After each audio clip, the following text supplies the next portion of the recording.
Hai teman-teman, perkenalkan nama saya Rilensi Lamba Awang, NIM 2001 060056.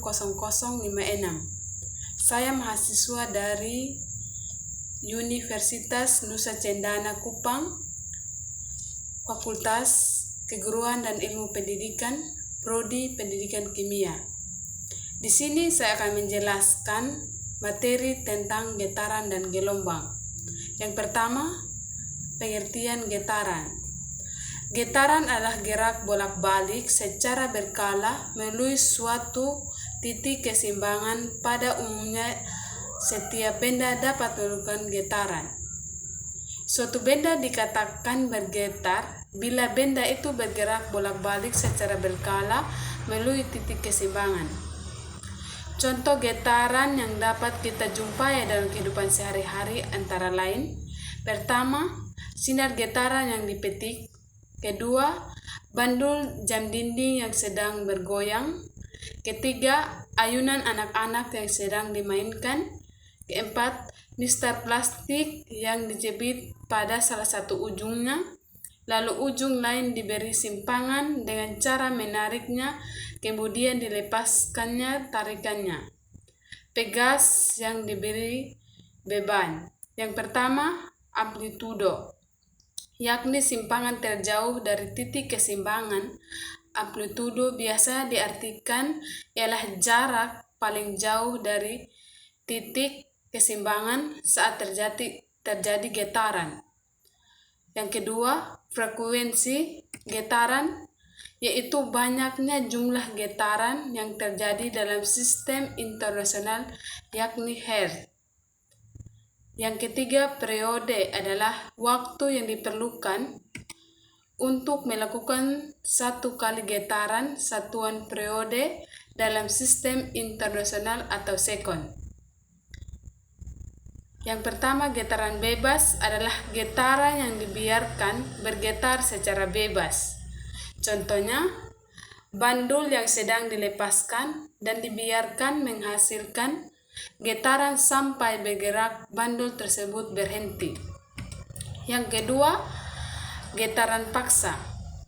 Getaran paksa adalah suatu getaran yang terjadi ketika gerak bolak-balik karena adanya gaya luar yang secara paksa menciptakan getaran pada sistem.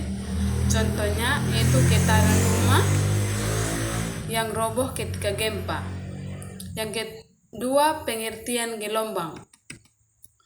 Gelombang adalah suatu isikan atau getaran yang merambat pada suatu medium yang membawa energi dari satu tempat ke tempat yang lain. Ada beberapa satuan medium disebut. Yang pertama, linear, jika gelombang yang berbeda di semua titik tertentu medium bisa dijumlahkan. Yang kedua, terbatas, jika terbatas, selain itu disebut tak terbatas. Yang kedua, seragam, jika ciri fisiknya tidak berubah pada titik yang berbeda. Yang keempat, isotropotik, jika di fisiknya sama pada arah yang berbeda. Terdapat dua macam gelombang, ialah gelombang mekanik serta gelombang elektromagnetik. Gelombang terdiri dari dua jenis, yakni gelombang transversal dan gelombang longitudinal. Macam-macam gelombang. Gelombang menurut arah getarnya. Yang pertama, gelombang transversal. Gelombang transversal adalah gelombang yang arah getarnya tegak lurus terhadap arah rambatannya. Contohnya, gelombang pada tali, gelombang permukaan air, gelombang cahaya. Yang kedua, gelombang longitudinal. Gelombang longitudinal adalah gelombang arah getarnya sejajar atau berhimpitan dengan arah rambatannya. Contohnya, gelombang bunyi dan gelombang pada pegas.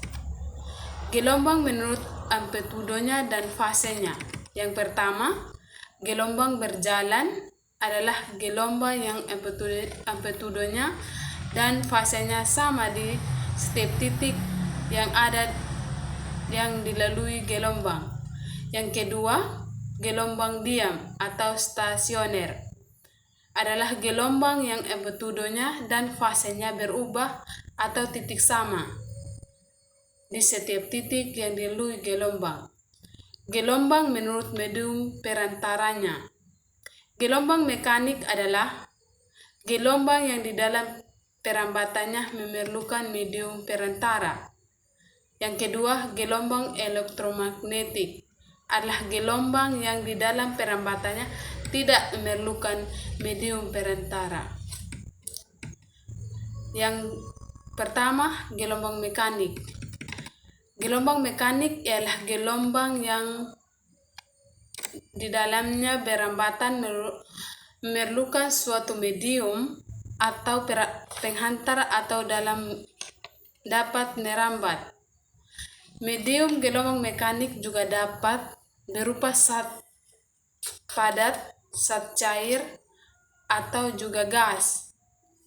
Suara ataupun bunyi ialah salah satu contoh gelombang mekanik yang dapat merambat melalui zat padat, cair, atau gas tersebut. Misalnya ialah dalam gelombang mekanik adalah gelombang pada tali, gelombang pada pegas, gelombang di atas permukaan air. Yang kedua, gelombang transversal. Gelombang transversal adalah gelombang yang arah getarnya dari tiap titik partikel dalam medium atau penghantar tegak lurus dengan arah perambatan gelombang. Misalnya ialah gelombang cahaya, gelombang permukaan air, serta gelombang pada tali. Untuk melihat arah getar dari gelombang transversal, dapat guna tali dengan cara salah satu ujung yang dibiarkan bebas. Gelombang transversal adalah gelombang yang arah rambatnya tegak lurus dengan arah getarnya. Contohnya gelombang tali. Ketika kita menggerakkan tali naik turun, tampak bahwa tali bergerak naik turun dalam arah gerak lurus dengan arah gerak gelombang. Yang kedua, gelombang longitudinal. Gelombang elektromagnetik ialah gelombang yang dapat merambat tanpa memerlukan penghantar dan merupakan gelombang transversal. Maka gelombang longitudinal arah gerak medium sejajar dengan arah rambat gelombangnya. Salah satunya gelombang longitudinal adalah gelombang suara di udara. Demikian materi yang saya sampaikan. Sekian dan terima kasih.